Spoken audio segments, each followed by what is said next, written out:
Second में पढ़ लेते, कुछ लोग 10 सेकंड में पढ़ लेते, कुछ लोगों को 1 मिनट लगता। सही टाइमिंग क्या होना चाहिए? देखिए, कायोत्सर्ग का मतलब क्या है? शरीर के ममत्व का त्याग। और ये हमारा सबसे छोटा कायोत्सर्ग होता है 27 उच्छ्वास का। तो 27 बार श्वास उच्छ्वास लेने में जितना समय लगे उतने को एक कायोत्सर्ग कहते हैं। स्थिरता पूर्वक शरीर से अपनी दृष्टि को हटाकर स्थिर होने का नाम कायोत्सर्ग है। वो कायोत्सर्ग वैसा होता है। तो 9 बार नमोकार मंत्र हम पढ़ते हैं, तो एक बार नमोकार मंत्र पढ़ने में 3 बार श्वास लेना और छोड़ना होता है।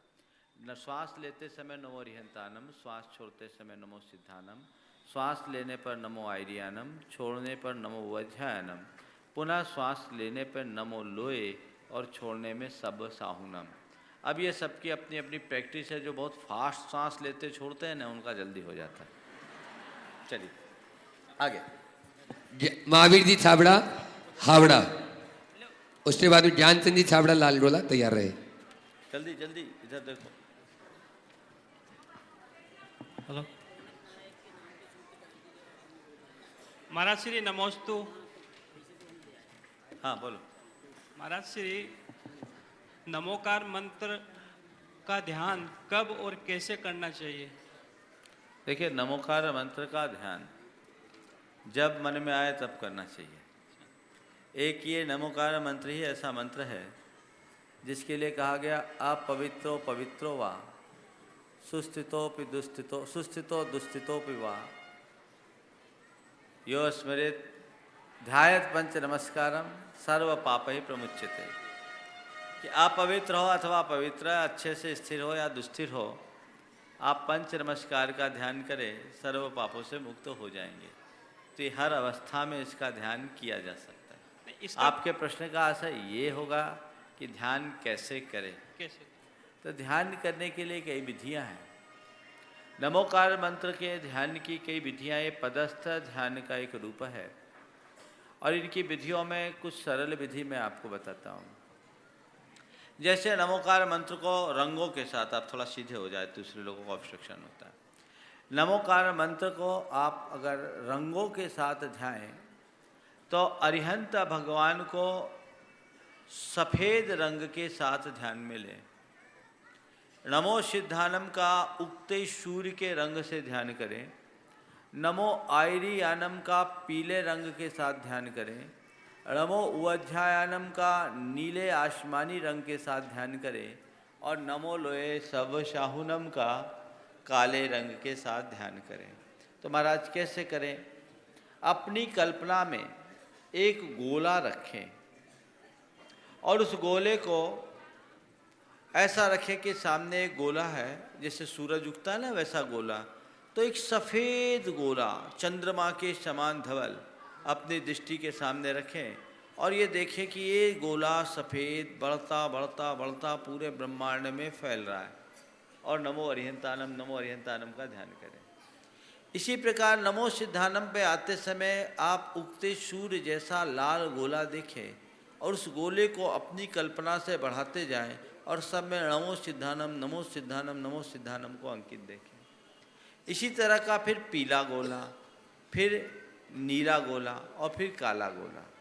ये पंच परमेष्टि के 5 वर्ण बताए हैं। आगम में ऐसा बताया, शशि धवला अरहंता, सिद्धारुणा आयरिया पीदा, मरगज भा ओझाया, साहू सामा मुने यब्बा। ये 5 वर्ण हैं। इन वर्णों के माध्यम से भी नमोकार मंत्र का ध्यान कर सकते हैं। फिर नमोकार मंत्र के ध्यान का एक दूसरा तरीका है, जिसे आप 5 स्थान है हमारे शरीर के। यहाँ अरिहंत का अ, सिद्ध का सी, आचार्य का आ, उपाध्याय का उ और साधु के सा को अपने हृदय में स्थापित करें और अलग अलग 5 रंगों के कमल रखें। अरहंत के अ को यहाँ श्वेत कमल पे, अरहंत सिद्ध के सी को यहाँ रक्त कमल पर, लाल कमल पे, आचार्य के उ को मुख पर पीले कमल से, उपाध्याय के उ को गले में नीले कमल से और साधु के सा को हृदय कमल पर ध्यान करें। ये भी ध्यान करने के तरीके। बहुत सारे तरीके हैं, यदि तरीके बताऊंगा तो आज का पूरा सत्र आपका प्रश्न खा जाएगा, इसलिए इतना ही पर्याप्त। नमस्ते। ज्ञानचंद जी छाबड़ा लाल गोला, पहले से तैयार रहो भैया। दूसरा उसके बाद में चंद्रशेखर जी उद्टीटर पूना शिरोमणि सरेट से गुणायतन। पूछो जल्दी। नमस्ते महाराज जी, मेरा मन में बहुत कष्ट हो रहा है कि हम जहाँ भी जाते हैं हम लोग जैन के बारे में बहुत कुछ लोग बोलते हैं। इसका कारण हम लोग जैन लोग जो धर्म के बारे में या मंदिर के बारे में जितना खर्च करते हैं या देखते हैं, और उन लोगों के प्रति हम लोग कोई ध्यान नहीं देते हैं, न उनके बारे में कुछ सोचते हैं। उनके बारे में क्या जैन धर्म के प्रति हम लोग को शिक्षा होना चाहिए, ये नहीं हो रहा, या उनकी सेवा मूलक। आप पूछना क्या चाह रहे ये बोलो, पूरी रामायण मत नहीं, सुनाओ। नहीं, बात है। इसका आपका हम ये लोग कैसे सवाल करें? है कि हम लोगों के बीच में जैन धर्म को कैसे प्रस्तुत करें। बस देखो, जैन धर्म को प्रस्तुत करने का दो तरीका है। पहला तरीका तो यह है कि आप अपने जीवन में जैनत्व को धारण करें। आपके जीवन में जब जैनत्व प्रकट होगा, आप जैन धर्म को अपने आप लोगों तक पहुंचा देंगे। दूसरी बात, खुद जैन धर्म का परिज्ञान करें और लोगों को जैन धर्म के वास्तविक स्वरूप से परिचित कराने का प्रयास करें।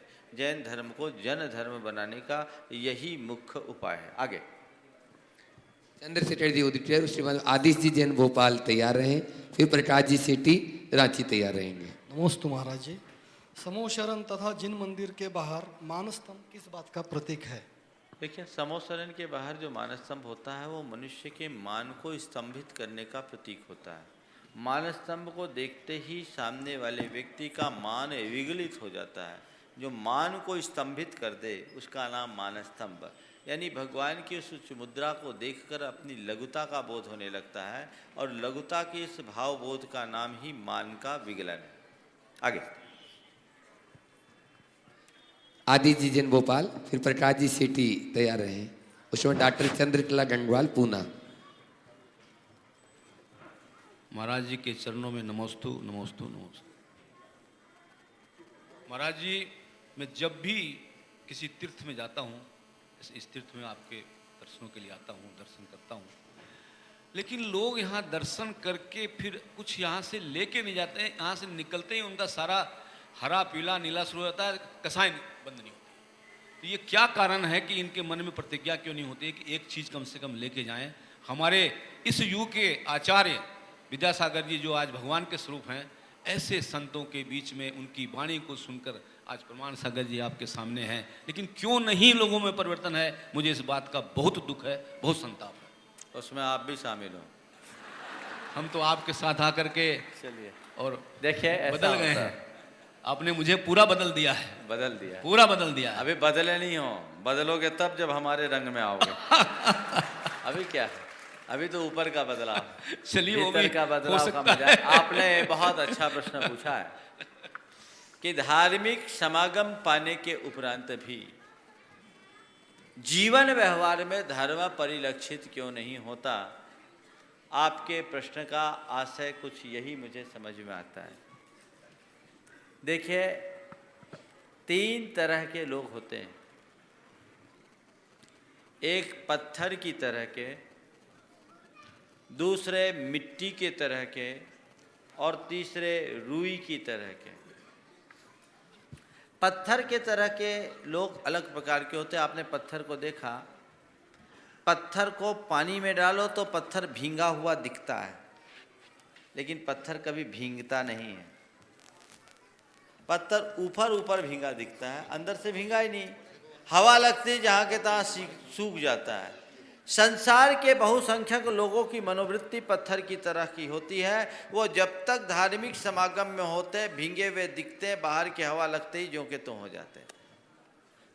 दूसरे क्रम में मिट्टी है। मिट्टी में पानी डालने पर मिट्टी नम होती है, मृदुता आ जाती है, लेकिन पानी के सूख जाने के बाद मिट्टी फिर से ज्यों की त्यों कड़ी हो जाती है। तो मिट्टी के लिए पानी का प्रभाव मिट्टी पर पड़ता है, पर बार बार सिंचित करते रहने की आवश्यकता है। ये दूसरे श्रेणी के लोग हैं जो धर्म का समागम पाकर भींगते हैं, उनका मन भींगता है और उससे उनके अंदर कुछ नम्रता आती भी है, लेकिन समागम की निरंतरता के अभाव में वो फिर मिट्टी सूख कर कली हो जाती है। उन्हें नियमित समागम की आवश्यकता है। तीसरे क्रम में है रुई। रुई की एक विशेषता है कि रुई को पानी में डालो तो रुई पानी को अपने रग रग में समा लेती। वो पानी को तब तक नहीं छोड़ती जब तक उसे निचो करके अलग न किया जाए। तो तीसरे क्रम के लोग जो बहुत थोड़े होते हैं वो रुई की प्रवृत्ति के होते हैं, जो जितना सुनते हैं उसको ग्रहण कर लेते हैं। अब देख लें कौन कैसा है। जो देर तक भींगे हैं वो रुई जैसे हैं, जो थोड़ी देर के लिए भींगे हैं वो मिट्टी की तरह है, और जो ऊपर ऊपर से भींगे हैं वो केवल पत्थर की तरह हैं। अब आप जानिए आप क्या हैं। आगे आतिश जी जैन भोपाल, उसके बाद में डॉक्टर चंद्रकला डंडवाल पूना तैयार रहे।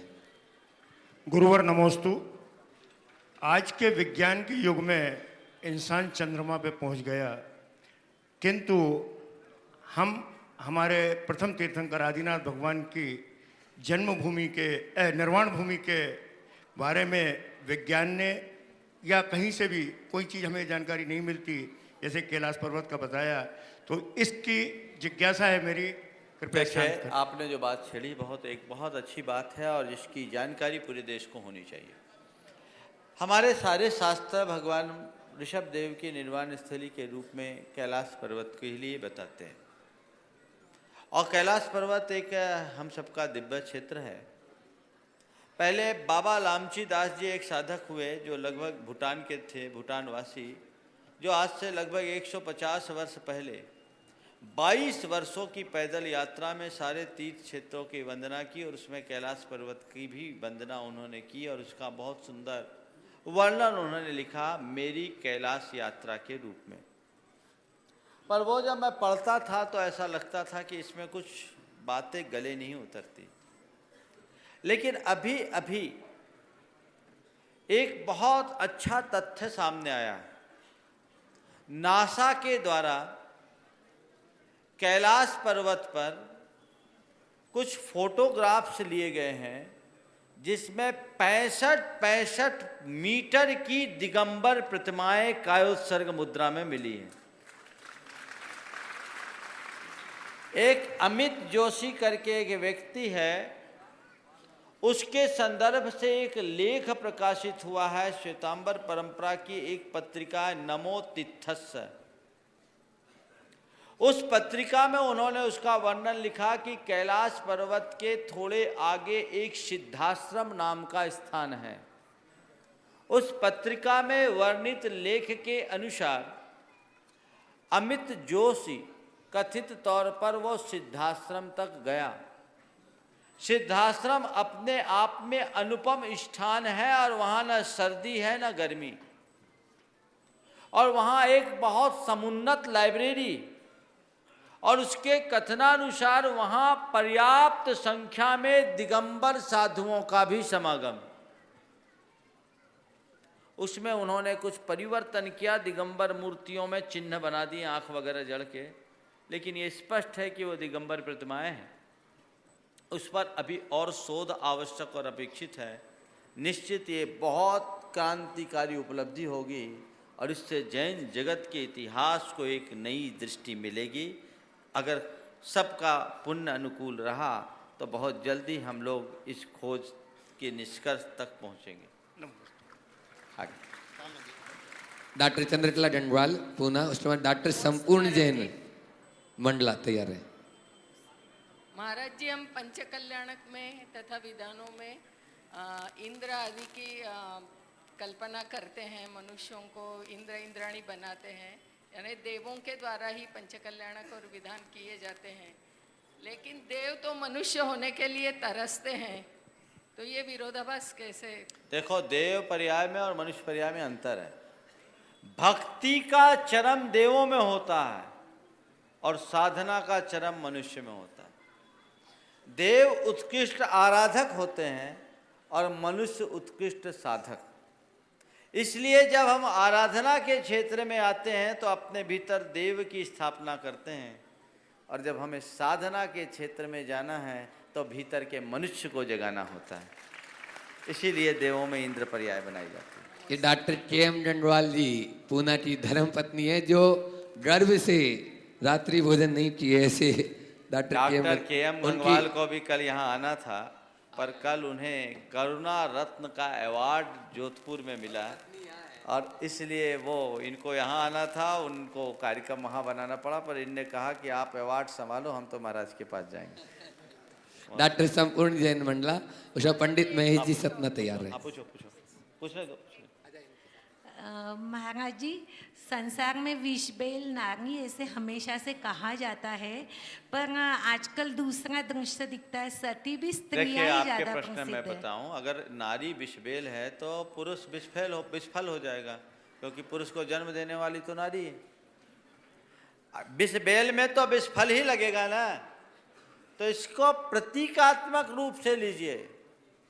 नारी विषबेल नहीं है, नारी जो है वो मनुष्य की वासना की द्योतक है। तो वासनापूर्ण वृत्ति, आसक्ति, अभिलाषा ये विषबेल है। इसको छोड़ करके ही व्यक्ति अपनी आत्म आराधना में लीन हो सकता है। चलिए। डॉक्टर संपूर्ण जैन मंडला, पंडित महेश जी सतना और उसके बाद में सुशीला जी पाटनी आर.के. मार्बल। नमस्ते गुरुदेव। महाराज जी, स्टूडेंट्स लाइफ में खासकर एएफएमसी जैसा मेरा मिलिट्री कॉलेज है महाराज जी, कई बार ना चाहते हुए भी ऐसी परिस्थिति आने लगती है कि हम डगमगा जाते हैं। और महाराज जी, आसपास हमारे जो जैन मित्र हैं उनको भी देखकर वो राह से भटक जाते हैं, तो हम भी उनको देखकर कहीं ना कहीं घबराने लगते हैं। तो महाराज जी, इन परिस्थितियों से कैसे बचें? बहुत अच्छी बात पूछी है। निश्चित रूप से आज के समय में ऐसा वातावरण है जिसमें भटकने की संभावनाएं अधिक होती है, संभलने की स्थितियां कम। लेकिन फिर भी हमें अपने लक्ष्य को सामने रखना चाहिए। जब मनुष्य अपने लक्ष्य को सामने रखता है तो कभी भटकता नहीं, और लक्ष्य से कभी भटकू नहीं, इसका संकल्प लेना चाहिए। गांधी जी जब भारत से बाहर गए थे तो उनकी माँ ने उन्हें 3 संकल्प दिलाया था। कभी मांसाहार नहीं करना, कभी मद्यपान नहीं करना और पर स्त्री सेवन नहीं करना। गांधी जी ने अपनी आत्मकथा में उस जमाने की बात लिखी है कि मेरे साथ ऐसे कई प्रसंग आए जब मेरी स्थिति भटक जाने जैसी थी और मैं भटक गया होता, लेकिन मेरे संकल्प ने मेरी रक्षा की। अगर माँ के माध्यम से मैंने ये संकल्प नहीं लिया होता तो मैं भ्रष्ट हो गया होता। तो मैं संपूर्ण तुमसे यही कहना चाहता हूँ, अपने संकल्प पे अडिग रहो। संकल्प मनुष्य के जीवन का सुरक्षा कवच है, जो हर प्रकार के झंझावातों में भी हमारे निष्ठा के दीप को बुझने नहीं देता। इसलिए ये चीज़ें हैं, उनमें अपने आप को दृढ़ करना चाहिए, अपने लक्ष्य को सामने रख करके चलना चाहिए कि हमें कहीं से किसी भी स्थिति में डगमगाना नहीं है, रास्ता अपने आप प्रशस्त हो जाएगा। बहुत सुंदर। पंडित महेश जी सतना, उसके बाद सुशीला जी पाटनी आर.के. मार्बल। नमस्ते महाराज श्री। महाराज श्री, शास्त्रों में निमित्त नैमित्तिक संबंध शास्त्रों में निमित्त नैमित्तिक संबंध और कारण कार्य संबंध, ये 2 संबंध आते हैं। इन दोनों में अंतर कैसे करें? देखिए, कारण कार्य संबंध एक द्रव्य में होता है, निमित्त नैमित्तिक संबंध 2 द्रव्यों में होता है। समझ गए? कारण कार्य संबंध क्या है? कारण कार्य रूप परिणत होता है। एक द्रव्य में कारण कार्य संबंध होता है, जैसे मिट्टी घट का कारण है। मिट्टी और घट का जो संबंध है वो कारण कार्य संबंध है। और निमित्त नैमित्तिक संबंध उस घट के निर्माण में जो कुम्हार की भूमिका है वो निमित्त है, और घट का जो निर्माण है वो उसका नैमित्तिक है। अथवा इसे दूसरे रूप में ले, निमित्त बना, मुझे गुस्सा दिलाने के लिए किसी ने मुझे गाली दी, है निमित्त हुआ। मेरे अंदर गुस्सा का भाव आया है, नैमित्तिक हुआ। तो पर के निमित्त से मेरे भीतर बात आई। निमित्त परद्रव्य के संबंध में होता है। अंतरंग निमित्त के रूप में कई बार एक द्रव्य में भी निमित्त की बात कर ली जाती है, लेकिन प्रायः निमित्त नैमित्तिक संबंध 2 द्रव्यों में ही होता है, क्योंकि स्वद्रव्य में जो भी संबंध होता है वो स्वाश्रित संबंध होता है, उसमें निमित्त की कोई ज़रूरत नहीं होती। तो नैमित्तिक संबंध पर के संयोग से होता है, और कारण कार्य संबंध एक द्रव्य में पूर्व उत्तर पर्यायों की अपेक्षा से होता है। इसको उसी तरीके से लेकर चलना चाहिए। चले आगे। सुशीला जी पाटनी, आर के मार्बल तैयार है। आगे। उसके बाद में सुरेंद्र कुमार जैन इलाहाबाद। नमस्ते महाराज जी, सबको जय जिनेन्द्र। मेरा क्वेश्चन है कि क्या गुरुओं के द्वारा हाथ उठाकर आशीर्वाद देना राग परिणत है? पिछी सर पर रखकर आशीर्वाद क्यों दिया जाता है? फिर से बोलिए आप। क्या गुरुओं द्वारा हाथ उठाकर आशीर्वाद देना राग परिणत है? पिछी सर पर रखकर आशीर्वाद क्यों दिया जाता है? देखिए, पिछी जो है वो संयम का उपकरण है, आशीर्वाद का उपकरण नहीं। फिर भी मुख्य रूप से मुनियों को हाथ से ही आशीर्वाद देना होता है। पर ये पिछी की कुछ विशेषता है। ये पिछी के रहने से, इसके बारे में मैंने एक शोध लेख पढ़ा था। उस लेख में लेखकार ने लिखा था कि जैन मुनियों के हाथ में मयूर पंख क्यों रखा जाता है। आज याद आ गया, बहुत पहले लेख पढ़ा था, करीब 20-22 वर्ष पहले। उसमें उन्होंने कहा कि मयूर पंखों में इतनी अधिक पॉजिटिव एनर्जी होती है कि उसके प्रभाव से कोई भी नकारात्मक शक्तियां, इसका होगा झाड़ फूंक करने वाले लोग भी अपने पास मोर के पंखों को रखते हैं। ये पॉजिटिव एनर्जी देती है और नेगेटिव एनर्जी से सेव करती है। उनका जो लेख लिखने का भाव था उसके आधार पर मैं कह रहा हूँ, मैं आगम वर्णित बात नहीं कर रहा हूँ। इस मोर पंख के पास कहते हैं कि सर्प बिच्छू जैसे प्राणी भी नहीं आते। ये इसमें जरूर कोई न कोई ऐसी शक्ति होगी। और ये लोग अनुरागवश मुनियों के हाथ से पिच्छी अपने सिर पर लगवाना चाहते हैं। पर हमारे गुरुदेव हमेशा ये कहते हैं कि पिच्छीधारी का ज़्यादा मूल्य है, पिच्छी का नहीं। हाथ चेतन है, ये जड़ है, इसलिए जड़ की अपेक्षा चेतन का ही महत्व अपनाना चाहिए। महाराज जी,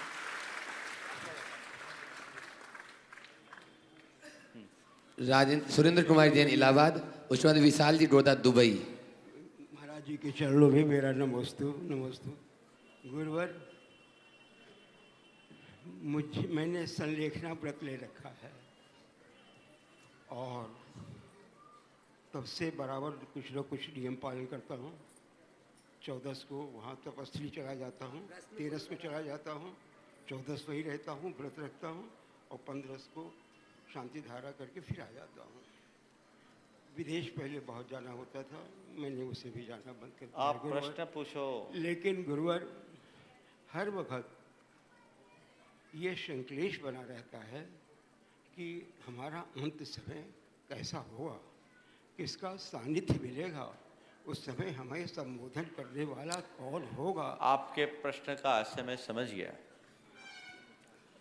आपके बहुत अच्छे भाव है। आपने कहा है, शायद आप लोगों ने आवाज़ ठीक ढंग से नहीं सुनी होगी अवस्था के कारण, इसलिए मैं दोहरा रहा हूँ। ये बहुत अच्छा, इन जैसे तमाम बुजुर्गों के मन का प्रश्न है कि मैंने संलेखना व्रत ले रखा है और मैं अपनी समाधि साधना संपन्न करना चाहता हूँ, पर मेरे मन में एक शंका होती है कि आखिरी समय में मेरी संलेखना करने वाला कोई समागम मुझे मिलेगा या नहीं मिलेगा।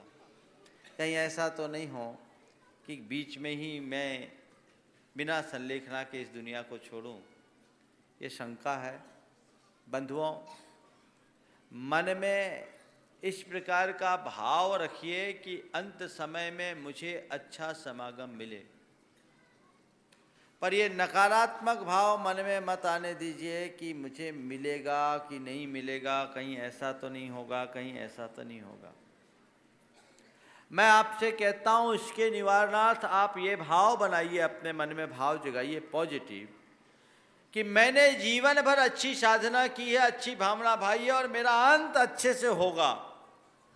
धर्मात्मा जनों का समागम होगा, साधु जनों का समागम मिलेगा और मेरा अंत गुरु चरणों में महाव्रत के साथ होगा। ऐसे अपना अंदर विश्वास डेवलप कीजिए तो आपको निश्चित रूप से ऐसा पुण्य योग मिलेगा कि अपने आप वैसा योग बन जाएगा।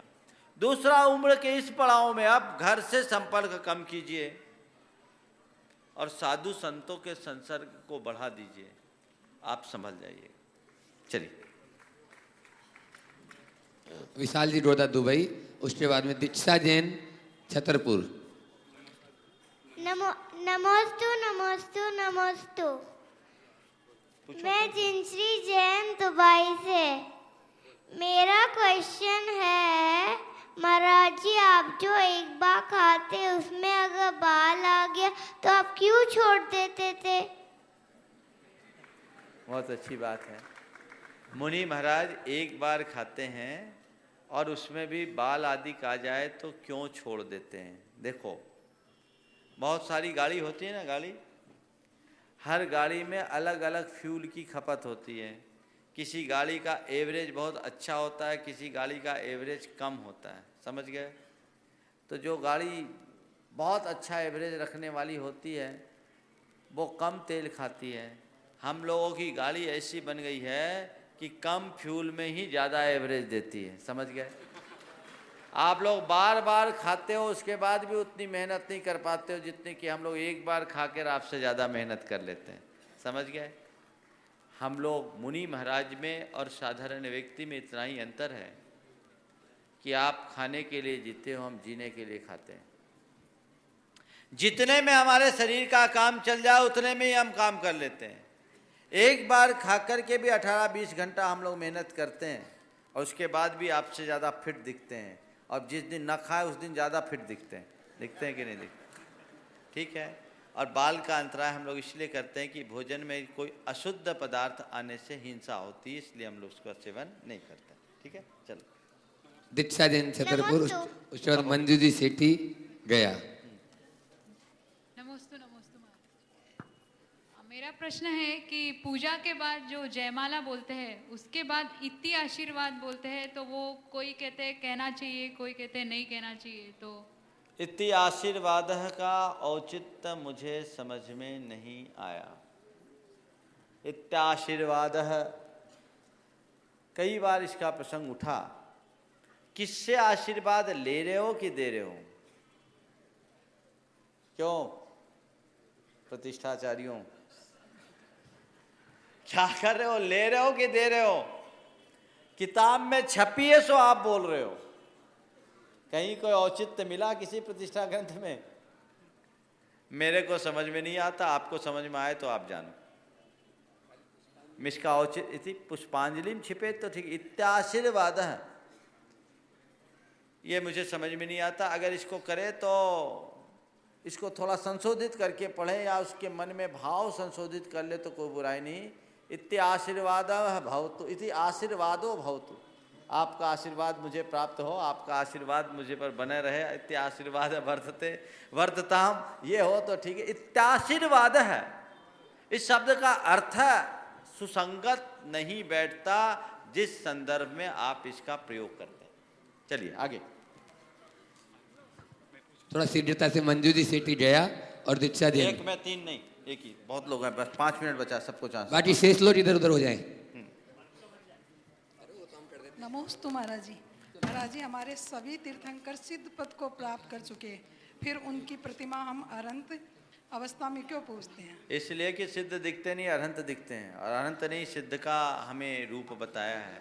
पूजा आराधना में हम भगवान का आलम्बन लेते हैं, वो मूर्त आलम्बन लेते हैं, ताकि हम अपने भीतर के अमूर्त आत्मा को पहचान सके। सिद्ध की मूर्ति उस रूप में नहीं बनती, अरहंत की मूर्ति बनती है, और वही पूज्यता को प्राप्त करते हैं। इस प्रकार आज के इस शंका समाधान के सत्र को यहीं पर संपन्न किया जाए। समय आप सबका हो गया है, इसलिए बस हो गया समय। अच्छा, इस माता का पूछ लें, 2-4-5 दिन से परेशान। महाराज जी, जो जन्मतः बुरे लोग होते हैं तो उनको पूजा करने का अधिकार और आहार देने का अधिकार है कि नहीं? बहुत अच्छा प्रश्न पूछा। कोई महाराज लेते हैं और कोई महाराज नहीं लेते हैं। जन्मतः जो भूरे वर्ण का है वो कोई बीमारी नहीं है, उसमें कोई रोग नहीं है, ये तो चमड़े का वर्ण वैसा है।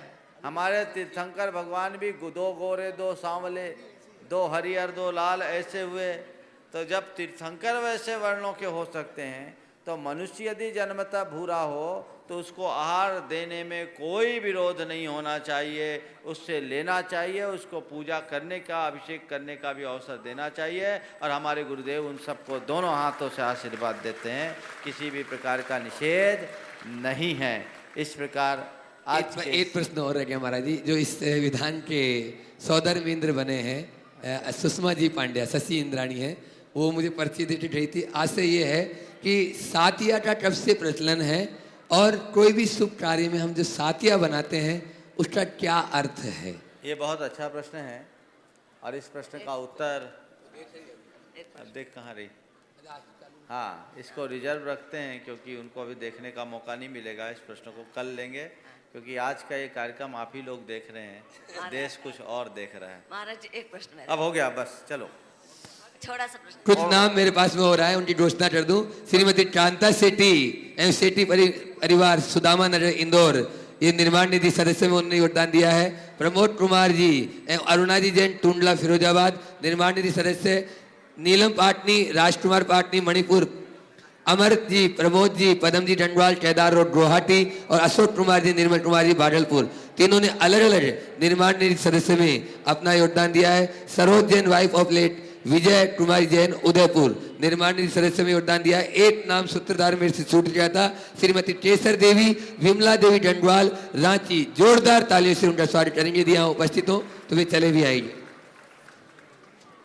सुनील कुमार जैन, श्री सीताजनी जैन, दयोरी काला, ये देवरी काला होना चाहिए, ये भी निर्माण निधि सदस्य। हेमचंद जी, प्रमोद कुमार जी, मनोज कुमार जी, बाहुबली कॉलोनी, सागर, निर्माण निधि सदस्य। चलिए, बोले परम पूज्य मुनि श्री 108 प्रमाण सागर जी महाराज की। बंधुओं, कल प्रातःकाल जैसे हम प्रतिदिन आते हैं वैसे 6:30 बजे इसी स्थान पर भैया जी आना है और कल की दिग्विजय यात्रा, उसका जिन पूजन यात्रा, समोसरण के केवल ज्ञानोत्पत्ति के बाद में सर्वप्रथम चक्रवर्ती पूजा करने के लिए जाता है, वह जिन पूजन यात्रा यहाँ से निकलेगी, जिसमें साथ में होंगे चक्रवर्ती और उनका पूरा परिवार।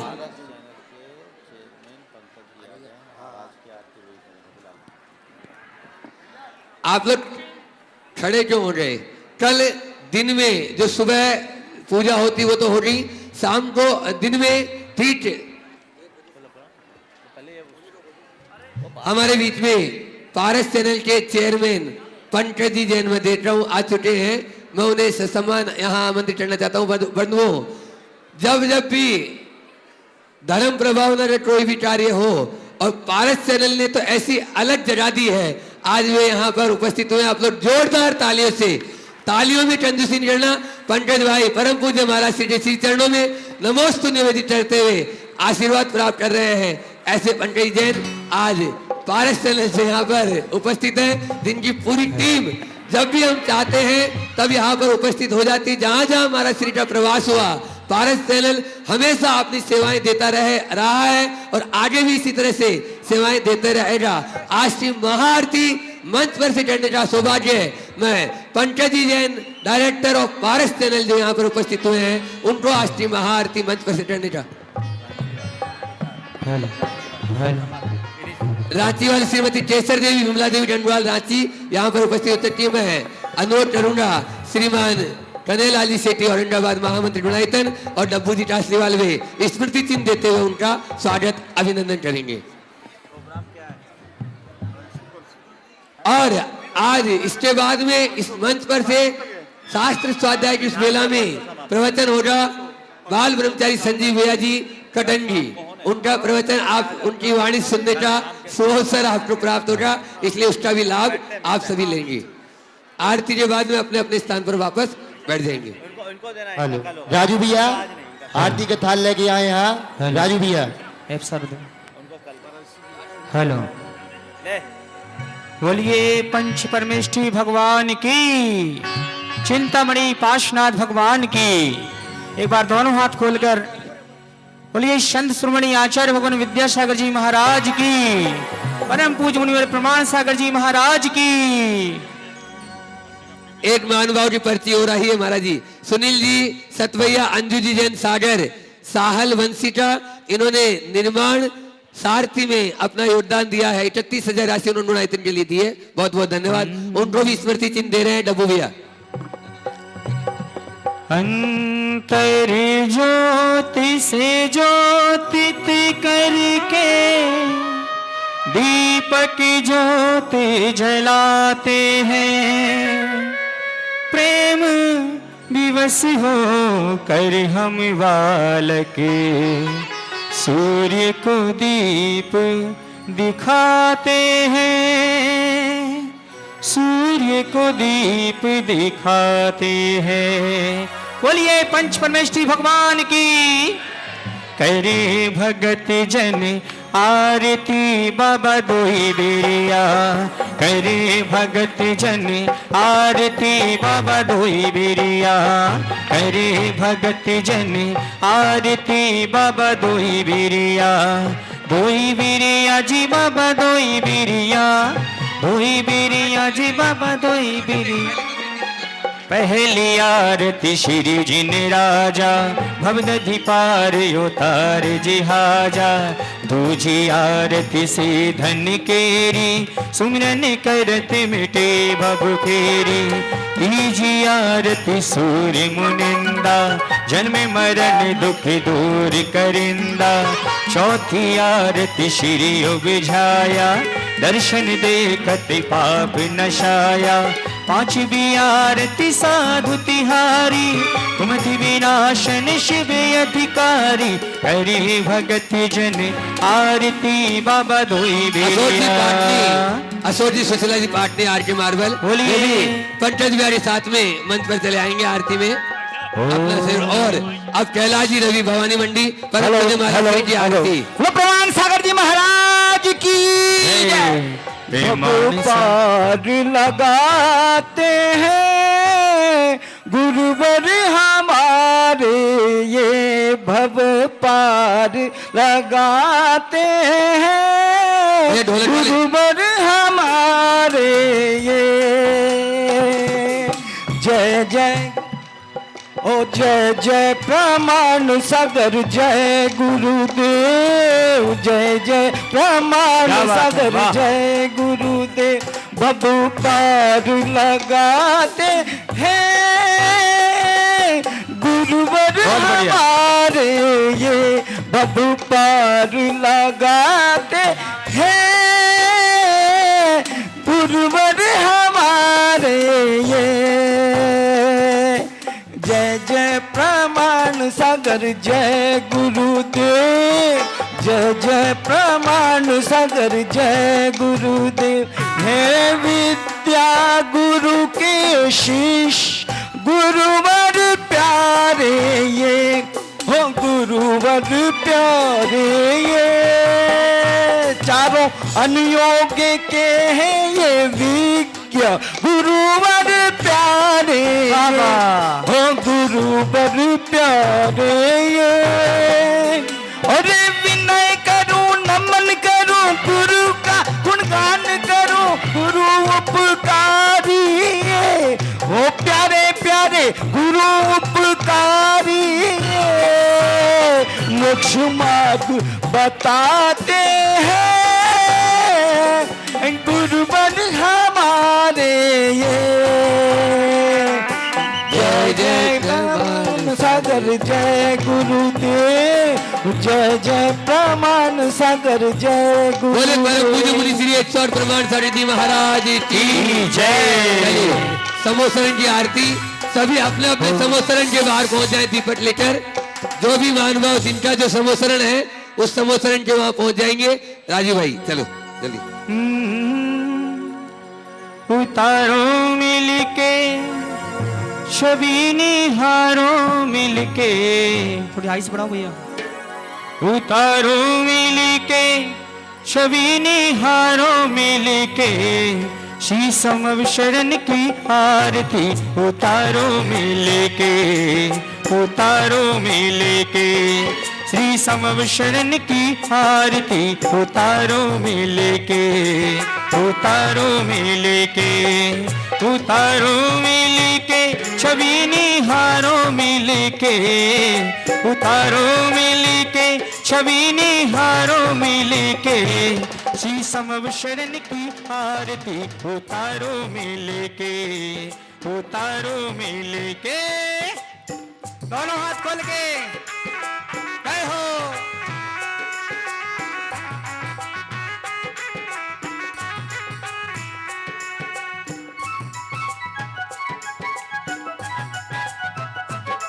ओ चहु दिशा में मान स्तंभ सोहे, देख के मान का मान गले है। चहु दिशा मान स्तंभ सोहे, देखत ही मानु को खोबे।